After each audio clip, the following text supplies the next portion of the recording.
Hey friends, how's it going? It's Erin with What a Witch Knows. Um, so I wanted to come on here today and do a little piece for you guys about Thanksgiving and the energy of gratitude, which is something that's really important to me personally. It's been a huge part of my spiritual journey. Um, and again, this is going to be one of those like more off the cuff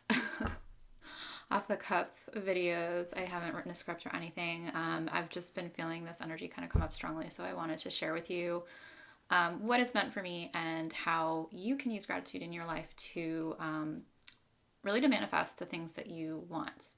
So there's a lot more to say about it, but to start, I would like to just acknowledge, I'm not really interested in promoting myths about, the first Thanksgiving in our country here in the US.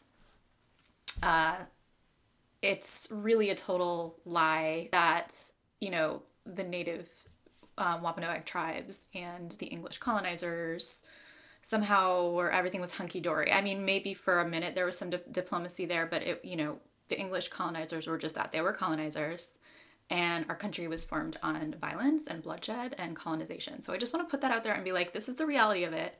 I'm not trying to promote any myths, but what I would like to do is talk a little bit about what we can take away from just the energy of Thanksgiving, the energy of gratitude that every November, at least here in the US and earlier in Canada, I think it's October, comes around and we take a minute to reflect on everything that we have in our lives that we're grateful for. We always spend time with our family and friends, huge travel holiday, we're always coming and going, trying to figure out how we can spend some time with our family that we may or may not have seen in a while.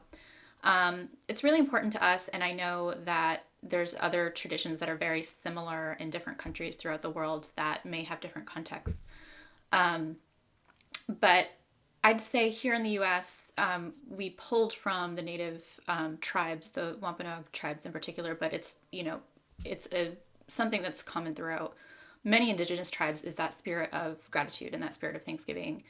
And especially around harvest time when, they were literally seeing the bounty of their harvest that they had been planting for the whole season, and now all of a sudden this is what we have this actual physical manifestation of our work in front of us that we can be thankful for, and then this is literally what we're going to use now to get through the winter.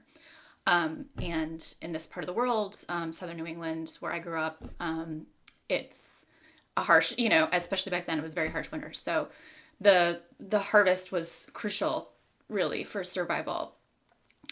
So right around this time of year, I do want to acknowledge that regardless of the myths surrounding the origins of Thanksgiving, I think that it really has turned into something hugely beneficial, especially in a capitalistic culture that is, premised on go, go, go, earn, earn, earn, be the best, be fast, you know, put yourself ahead of the community. Thanksgiving is kind of the opposite of all that. It's about being in community. It's about being with family. It's about stopping and pausing and resting and being thankful for what you already have and not constantly, you know, striving and grasping and wanting more, more, more, more, more. It's, hey, I have a lot right now, right in front, like literally directly in front of me. I have a whole lot that I can be grateful for and thankful for. And that only works though when you actually stop and take a minute and acknowledge that. And that can be really difficult, especially, like I said, in our culture, which really kind of shoves that aside, except for this one day of the year on Thanksgiving. So I wanted to share with y'all just like a little practice that I do that's really helpful. And it's actually, it's really changed my life, I'd say quite significantly over the past couple of years that I do. And it's actually been sort of modified from a practice that was recommended by the Heart Math Institute.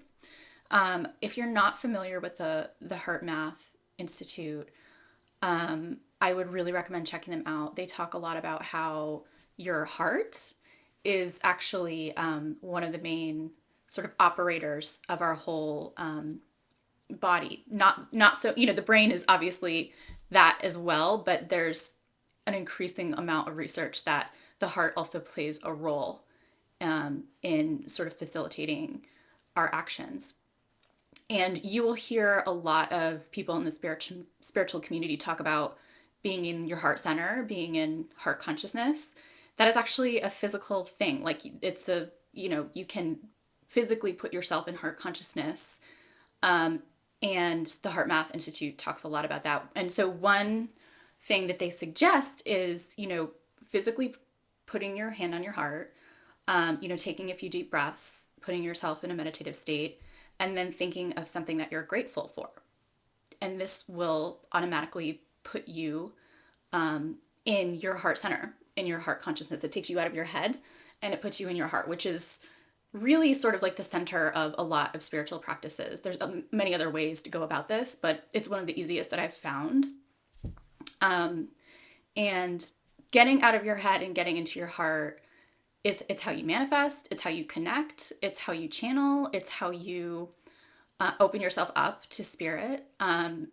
Everything really in the spiritual sense kind of starts with the heart. It's huge. It's a big deal. It's like the headline. So what I do is every single time I notice something that I'm grateful for, and this now happens to me it depends on the day, right?